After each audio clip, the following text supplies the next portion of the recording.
York Trials Unit at the University of York. This is the research room.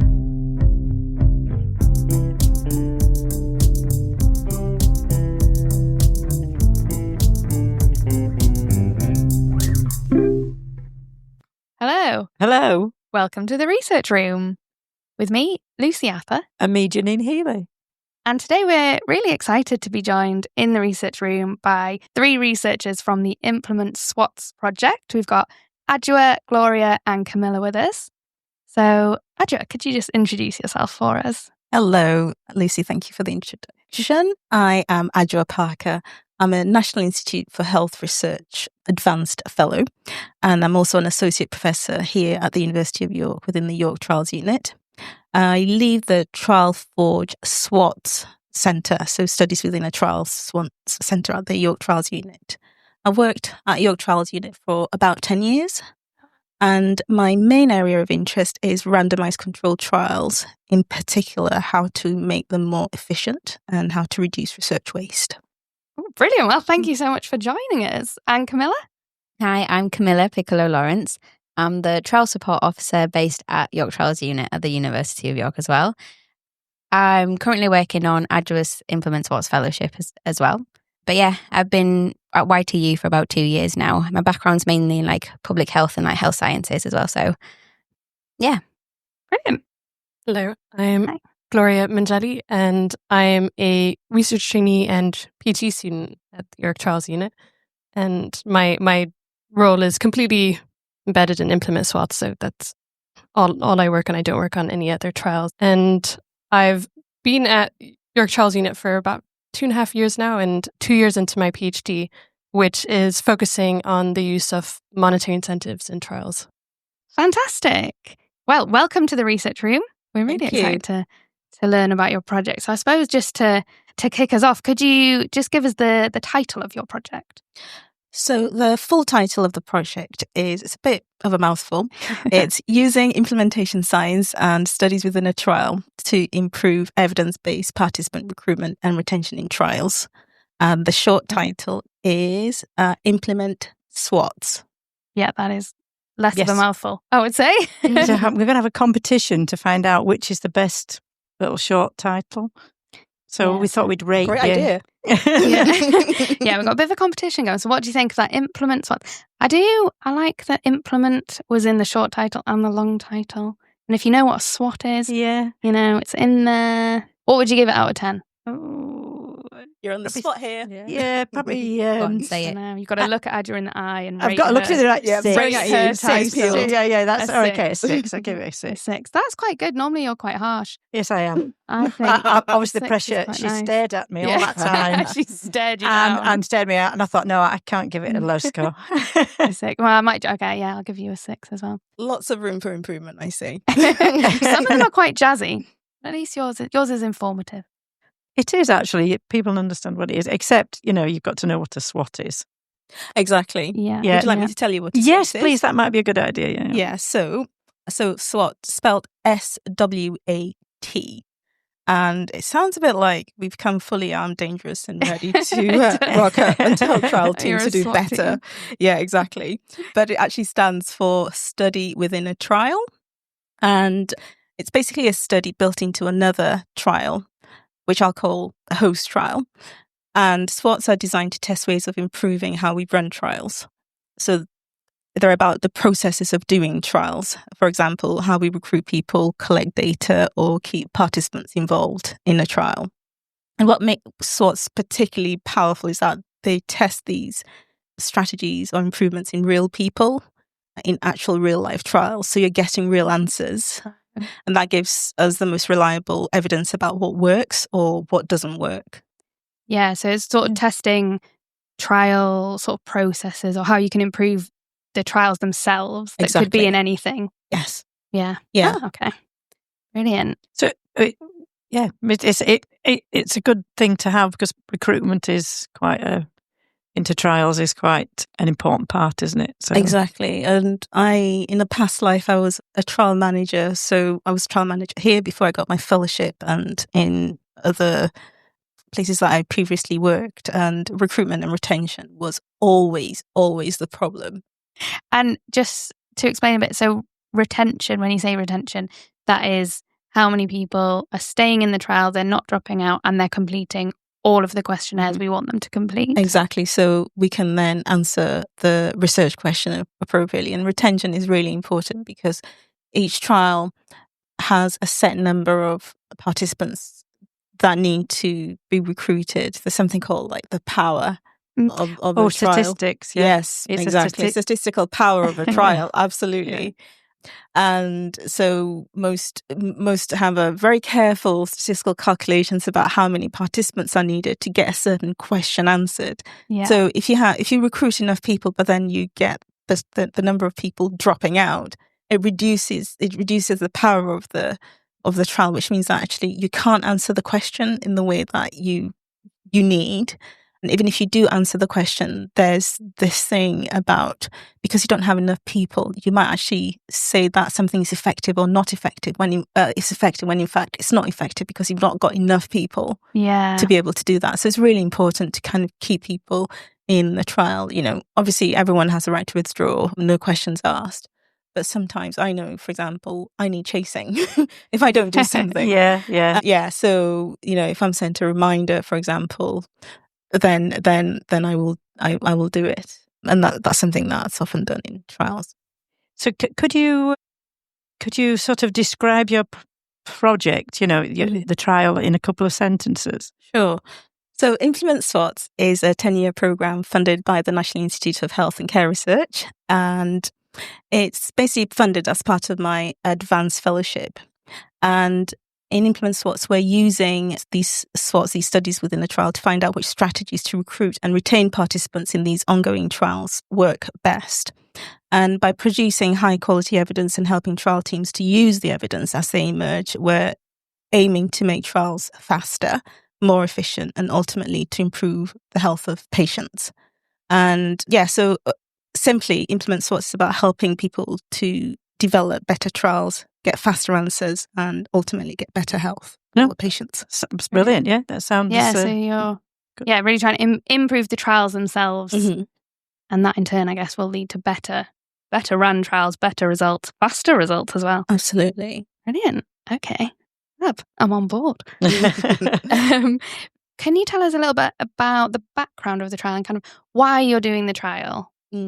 Well, so we all work in a trials unit, so I guess we're all on board with the idea of trials because they are the bedrock of testing treatments.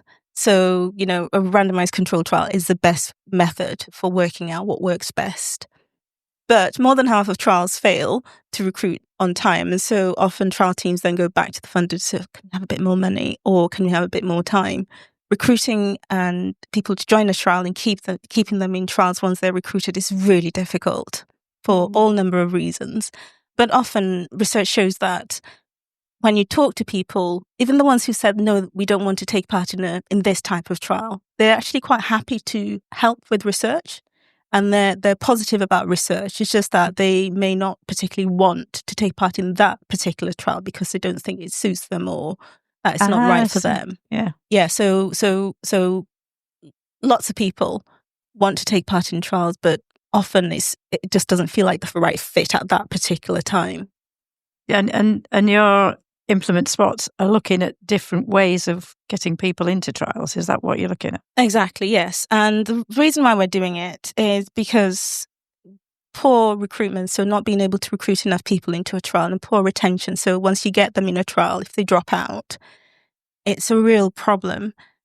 It makes, basically, it leads to biased results and it leads to an increase in cost. And it has real life consequences. So there's a story related to, the COVID-19 pandemic. Yeah. As part of that, one of the most important breakthroughs during the pandemic came from the recovery trial. This was a really large trial led from the University of Oxford. And it basically looked at different treatments for managing COVID-19. And the recovery trial, it was an amazing trial. It found that dexamethasone, which is a really cheap steroid that's already available in every single hospital throughout the world, could significantly reduce death in seriously ill patients. And it was the first treatment shown to save lives from COVID-19. And you may remember, if you cast your mind back. I remember that, yeah, exactly. Before that, there'd been all sorts of treatments touted, for example, hydroxychloroquine, by people like Donald Trump, for example. Yeah. Yes. But here, there was actually one treatment that every hospital has, and it's really cheap. Yeah. So it was an amazing result. Yeah. Here's the thing, though. Even though the recovery trial was really effective and it moved fast and it produced this amazing result, it only still recruited only about 10 to 15% of every patient that could have been recruited into that trial. Right, okay. Oh, right. And this ranged from just 3%, which is really low, up to, in the best hospitals, up to about 85% of everyone who could have been recruited was recruited into the trial. So it's massive variation. Yeah, big difference. Yeah, and so there's some work that some colleagues here at York Trials Unit did to look at what would happen if you just estimated a slight increase in recruitment to, say, about 50%. And they found that if the recovery trial had recruited, say, 50% of everyone who was eligible to be recruited, and this was possible because in some sites, some hospitals, up to 85% of everyone who was eligible was recruited, that it would have saved up to about 3,000 more lives in the UK alone, just by getting the answer more quickly. Oh, grief. Right. So, and there was also a cost associated with that. So if they recruited a bit faster by recruiting, 50% of people, then it would have also saved about £14 million in the UK alone. Yeah. So when you actually translate it to the world, 3,000 people in the UK, and you translate that to the rest of the world, that's countless lives that could have been saved if we'd actually they'd been able to recruit a little bit faster. And so the purpose of doing this work, which is focused on improving the efficiency of trials, is to be able to get those answers just a little bit more quickly, which in the end will hopefully help save lives. And even if you find that the treatment in a trial doesn't work, then you can stop using it more quickly as well. Yeah. So the speed makes a big difference, doesn't it? So because with research, I might have been a little while, and it does take a long time, doesn't it? Yeah. And I think a lot of people don't understand why it takes a long time. It does. Yeah. Yeah. And I suppose so if you can speed that process up in any way, it's going to help the. Yeah, but it sounds like a good project to not only make kind of, I guess, life easier for researchers, but also it does have real world benefits if you can do a faster trial, better results, and get the treatment kind of going quicker. You can save lives. So yes. Brilliant. Wow. Yeah, so it's a 10-year program. And we're using a range of different methods, 5, in fact. So first phase is we'll prioritize. The second phase is to do SWATs of the high priority strategies. The third phase is to develop guidelines to help trial teams and say, this is what you should, these strategies are what you should use, and these are ones that you shouldn't be using because they don't work. Yeah. And then the fourth phase is to develop, this is where we get to the implementation bit. Once we know what works and what doesn't work, and we've produced a guideline, we then work out how to get the trial teams to start using the guidelines. Yeah. And so we'll come up with an implementation plan, a plan of how to get our colleagues basically doing trials to start doing it. And then the final phase is to test whether or not the plan to get trial teams to use actually works. Oh, right. So it's like a whole circular thing. Yeah. So it's a really long process, but hopefully worth it. A long process which will shorten other trials. Exactly. There you go. Yeah, there you go. Very nice good. summary. Strap line. Very good. Yeah. So you say you're trying to get strategies. Exactly. What do you actually mean by the strategies? Do you mean sort of different ways of improving the how you recruit? Exactly. So, and I'll give examples of that. So, for example, one of the strategies that was prioritized in the first work package was to do with actually what's the effectiveness and cost effectiveness. So how effective are lots of trial teams use incentives. So sometimes they will offer things like pens or I've heard of a trial offering, sending a tea bag with a questionnaire and saying something like, here's a tea bag, have a cup of coffee and fill out this questionnaire for us, or have a cup of tea rather and fill out this questionnaire for us. Oh, I like that one. You're a tea drinker. Yeah, you are. I am. There you go. Right down that would work on me. I'd do your questionnaire for a cuppa. Yeah. So these are incentives that are not based on money. But lots of trial teams, and I know within the York Trials unit, we often offer monetary incentives, so money. So sometimes these are in the form of like gift vouchers, or high street shopping vouchers. Sometimes it's cash, but we don't know whether they work or not. And trial teams have been using it. We think probably cash monetary incentives work to recruit participants and to retain participants, but we don't know how well they work. And Camila will talk a lot about some of the other uncertainties. So that's an example. So in some trials, they'll send a £10 voucher with a questionnaire to say, we'd really like you to complete it. Here's a £10 shopping voucher. So that's an example of a strategy. So if you're going to test the voucher in the SWAT, you might randomly assign people to be sent a £10 voucher with a questionnaire or not. So at the end of the study, you basically compare the number of people who reply, who complete the questionnaire with those who don't complete the questionnaire to find out if those who received the voucher were more likely to complete it. So it's quite simple as a concept. So Camila, could you tell us a bit about how the project itself works? Yeah, fab. So like what Adwoa mentioned before is that we're choosing to focus on monetary incentives as opposed to non-monetary incentives. We're currently in the process of work package 2 or phase 2, which involves implementing monetary incentive SWATs into other host trials. I think, Adwoa, you've kind of started to use the term Mon-centives, which I love. Yes. Mon-centives. I like that name. Yeah. I might use that when I'm speaking.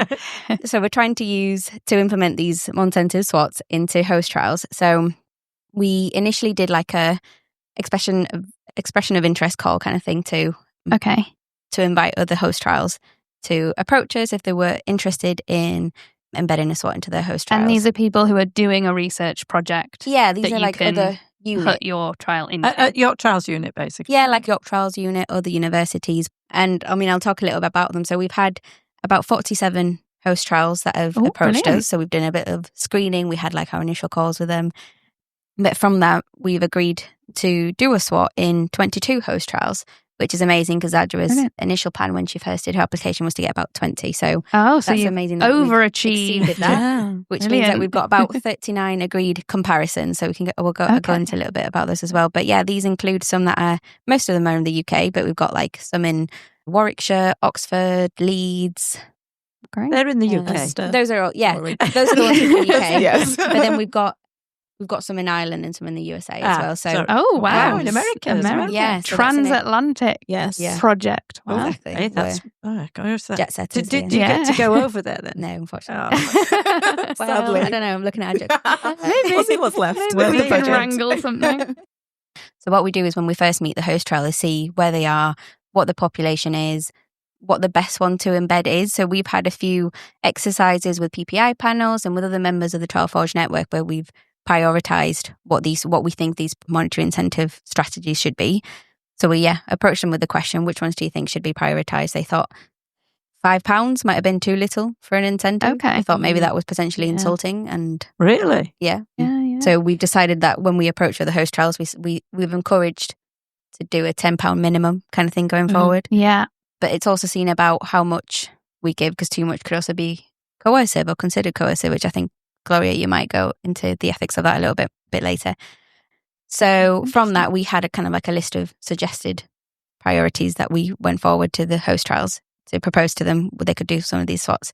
And from that, we've got a few different range of strategies. So we've got 5 host trials that have agreed to do a recruitment SWAT. Yeah. Some of these range from a charity donation versus nothing. The charity donation was actually a PPI suggestion. So that we didn't plan to do that to begin with, did we? We didn't include this. So is that saying if you come into our trial, you'll be able to donate this money to charity, kind of in your name, or we'll donate this amount on your behalf to a charity of choice or one that they recognise. Because a lot of people, when they go into trials, we worked on a trial and they were offering vouchers, and a lot of people said, "I'd give it to charity." That's a common thing. I've certainly found, that some people are quite happy if they think that money's been offered to actually give that money to charity. Mm. So we might also start to see a trend in some populations as well. So we've started to see that maybe certain conditions prefer a charity donation, especially if it's kind of like end of life care, and some populations where it's like younger generations might prefer the cash. Yeah. So it'll be interesting to see the results of that as well. But yeah, so charity donation versus cash is another one, or versus a voucher. We've also we've asked the question about whether doing a conditional versus unconditional voucher helps. So that basically means unconditional means we just give the voucher, whether it's recruitment or retention. So you either give it at recruitment just to say thank you before they're recruited, or you give it as a thank you after they've been recruited. And everyone gets that. Yeah, so everyone gets the unconditional one. The unconditional one, everyone gets it regardless, but versus the conditional, where people would get it after they're recruited. Perfect. So is the conditional, you can have this when you've done, when you've either joined the trial. Exactly. Or when you complete like a questionnaire or a follow-up if it's a retention swap. I see. So it's more like, is it the carrot? I can't remember, the carrot and the stick. Carrot. I don't think we have dangling in front of them with a carrot. And we've found that when we talk to a lot of trial teams, they have different ways of giving incentives. So lots of trial teams use incentives, don't they? And some of them will say, okay, we'll give the money once you've completed your consent form, or you completed the questionnaire, and we've got the data. So that's conditional.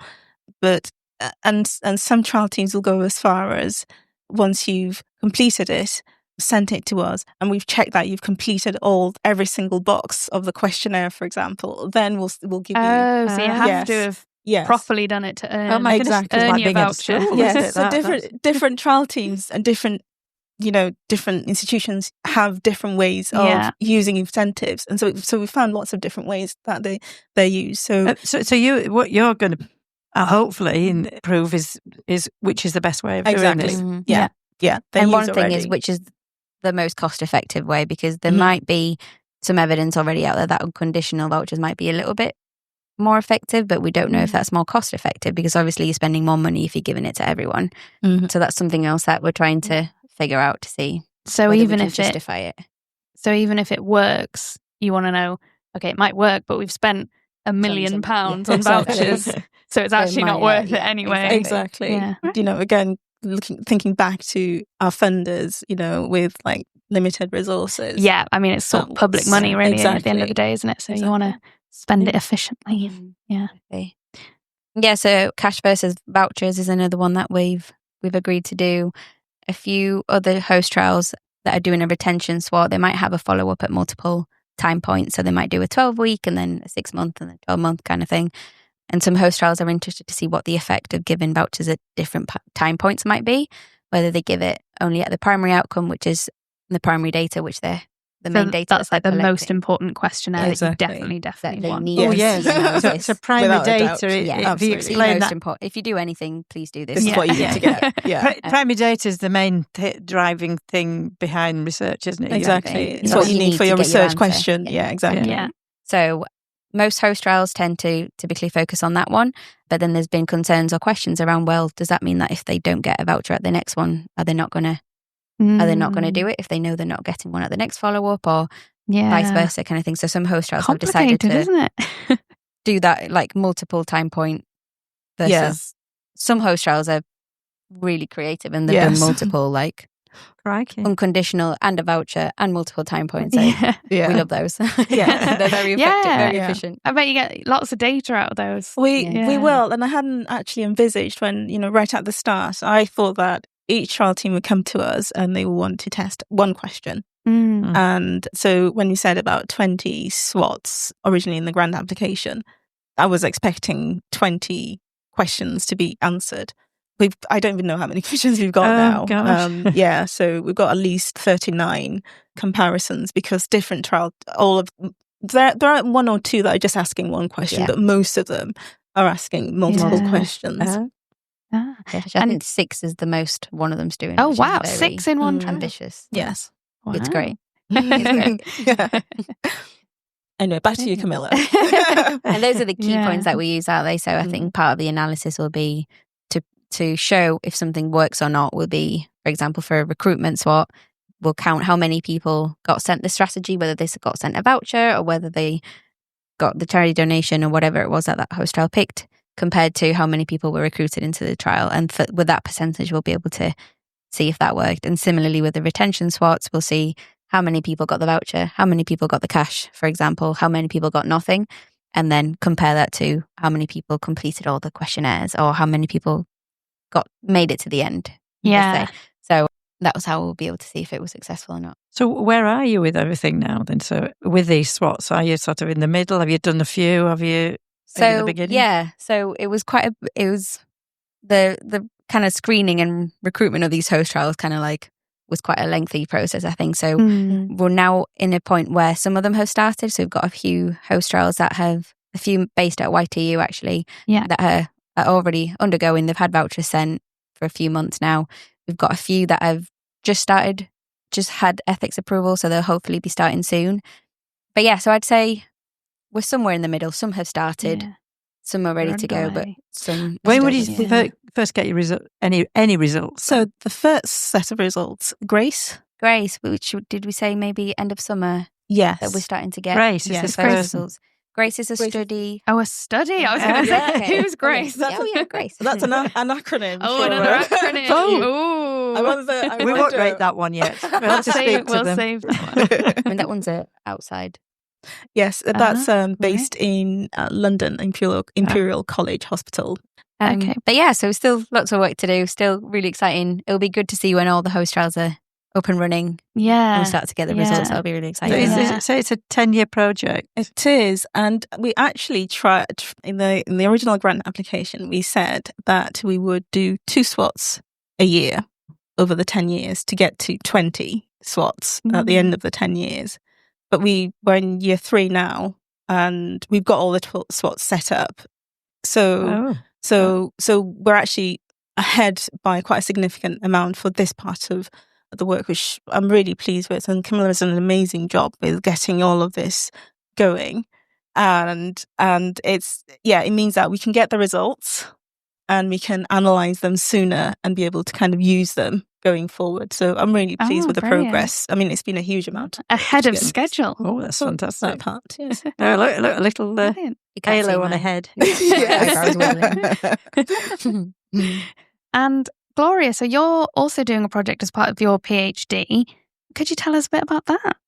Yeah, so as Camila already said, we have all these various host trials testing monetary incentives as part of these these SWATs.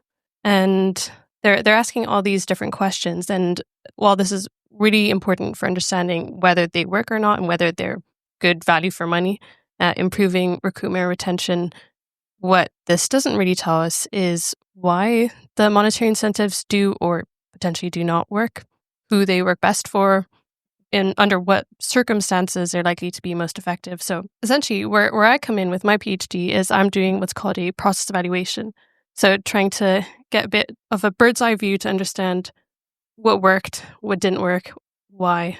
And I will do this by trying to get the experiences and perspectives of different trial stakeholders. So I want to understand what the SWAT participants... Stakeholders, sorry, what do you mean? Oh, stakeholders. Okay.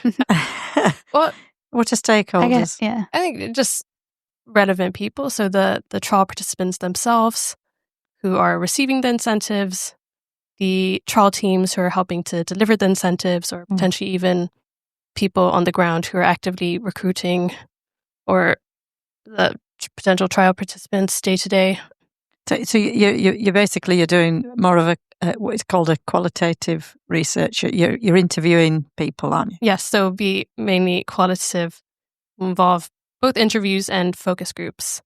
And initially, I planned to interview the SWAT participants myself, but as Camila already said, we have very many host trials involved. It's quite a large number, and many of them already have existing plans to conduct interviews with their participants, and so we didn't want to add to the participant burden by having separate interviews just focusing on monetary incentives. Because quite often in a trial, they'll have their own little qualitative interviews.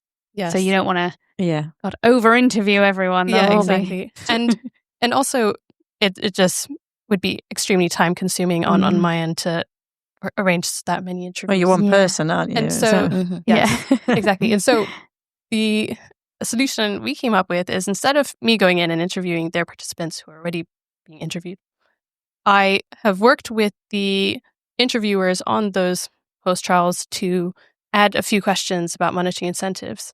And so they will ask those questions themselves and then share only the relevant sections of the interview data with me, so I can look across our trials. Another topic we haven't touched upon yet is the ethics of monetary incentives. The main argument is that if you offer people money for taking part in research, then people will join only for the money and they wouldn't do it if there was no money involved. But the current UK guidance on this actually says that paying research participants is acceptable as long as it's, they're being paid to do something that person would reasonably do for no payment at all. Right, yeah, because you don't want to, coercing people into doing it or trying to kind of exactly paying them to do it when they might not do it kind of on their own. You want to, otherwise. Yeah, you want to maybe nudge them, help encourage them, but not have them do it take part in a trial just for the money. Yeah, yeah. And so I'll be looking at the ethics of monetary incentives in my interviews. So as I said, I'm working with the host trial teams to integrate some questions around monetary incentives into their existing interviews. But then I myself will be interviewing the host trial teams, for example. So I'll be doing focus groups. And what kind of questions do you ask your participants? Is it things like, why did you join the trial? Or was it the money? Oh, so in terms of the SWAT participants themselves, those questions being asked. So those questions, they're pretty vague. It might be, do you remember receiving a £10 voucher with your final questionnaire, for example? Oh, okay. How did you feel about this? Yeah. Do you think it's ethical? Yeah. It tends to be very, very few questions, just not add too much to their workload for the person doing those interviews. Yeah. It sounds really interesting. So you've got the project that's going to basically get a load of numbers and have the kind of, did it work? And then your project's more kind of, why did it work? And how do people feel about the incentives? Yeah, exactly. The ethics as well. And a big thing that we're interested in is this implementation aspects, teasing out the different policies so that we can work out how to get trial teams to use the incentives if they do work. Right. Are you trying to find out why they do those particular policies? Or I'm very curious about that. If, for example, the trial participants themselves say that they would much prefer cash over vouchers, but most universities in the UK don't allow the use of cash, then there might be reason to reconsider that. That could be an issue. Definite problem there. Yes. Brilliant. So the next thing that we thought we'd do, just a little bit of fun, is we've got some questions for you. This is terrifying. Don't worry, they're all nice questions. It's all fun. I mean, we've been fairly serious, really. But so they're in a hat. So a very nice hat. You can pick them out the hat. Yeah, there's a mix of kind of fun ones and nice ones. So, Adwoa, do you want to pick a question? What's the strangest question you've ever been asked about your research? Oof. It's the weirdest question anyone's asked you. Or if it's too hard, you can pick anyone. It's not really a question. It's not really a question, but I was at a party, I think. There was someone who was clearly very cool, and they asked me what I was doing, and I kind of, briefly talked about it, and he kind of very slowly, and he kind of nodded for a while, and he was like, "Oh, that's really meta." Oh, it is meta. Trial, it's like research inception. Oh, wow. Right, so my question is, would you rather have to present your research findings entirely in rhyme or using only interpretive dance? What do you think? Well, are you a dancer? Are you a dancer or a poet? Or a poet, basically. I feel like I'm definitely not a poet, so I might have to go with interpretive dance. I'll look forward to seeing that at the next conference. Next episode with the link, it will have my interpretive dance. We will upload a YouTube video. I just picked out a question, and it is, what's your favorite part of your research? Yeah, that's a nice one. That is a nice one. I think just trying to understand different people's perspectives. Yeah. And yeah, when people like make points or ask questions that I hadn't thought of before, that then make me go away and, do a bunch of reading on it. So yeah, no, that's nice. Yeah, learning like different perspectives and things. Yeah, especially because people. Yeah. Oh, that's lovely. Okay, I'm going to ask, I guess, you all one by one. What was your dream job as a child before you knew that researcher was an option? Oh, so I absolutely loved reading as a child, and I would just completely absorb myself in books, and I always wanted to write books. I guess an author. I guess in one way I'm an author, but not in the way that I actually wanted to be. Just research papers rather than exactly. fun stories. Aren't the most story-ish, are they? Is that the right word? Camila, what was your dream job before obviously being a dream job of a researcher? I feel like when I was younger, I changed my dream job a lot. Yeah. I don't think it depends how young you want me to go. But when I was young, I feel like my dream job was something that was in charge. I was a boss. You just want to be the bossy eldest daughter. So I was either like a shopkeeper, just in charge of my siblings. Yeah, I feel, me too now. Yeah. How old were you when you did this? Was it about 5? Yeah, 5, 6 kind of thing. I like it. My siblings will probably still argue that I'm still bossy. Yeah. But, yeah. I like it. Me too. I don't think I had a clear dream job when I was a child. I mean, I guess this isn't exactly straying away from research, but I do love food, and I was always really curious about like nutrition aspect of food, and I'd ask my mom, what vitamins are in this? Oh yeah. So I think it's something nutrition related. A nutritionist. Yes. Ah, brilliant. Nutritionist. Oh, okay. Final one, you can pull it out the hat. I had this awful feeling you're going to ask us. I thought, why is she asking us? But I got it wrong. It's okay. Oh dear, wait a minute. We've got... Oh no. What, it's a laugh. What is your go-to snack or drink when you're deep in research mode? Oh, probably nuts, because they're long lasting, so I can keep them in my office drawer. Oh, they don't last in my drawer for long. Yeah, I had sunflower seeds once. If I go on a walk around campus, I might feed them to the birds, but nice. Sometimes I munch on sunflower seeds too. Not bad. Lovely. What a lovely answer. I just drink water usually. Oh, very healthy. Very healthy. Honestly, she wanted to be a nutritionist. Oh, it all fits. It does. Mine might not be as healthy. Well, here's the thing. It depends what you're saying, because in our office with Lucy, we've got a lot of treats in our office. I wouldn't say we're deep in research there, though.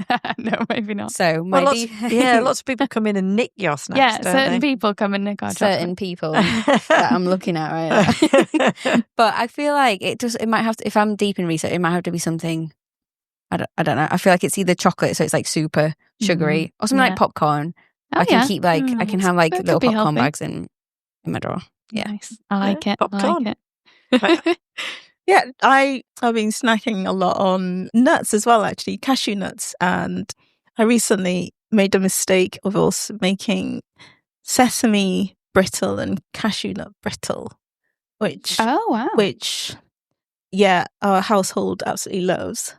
But it's not good for you. Yeah. So I've stopped making them.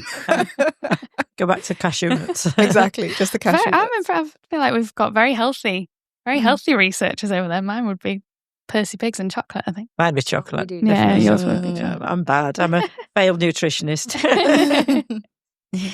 Great. Well, that's all we have time for today, I think. So thank you so much for coming on the Research Room with us and telling us all about your project. It sounds really great, and we'll put all the information down in the show notes if anyone wants to get in touch with you, if they want to join your project.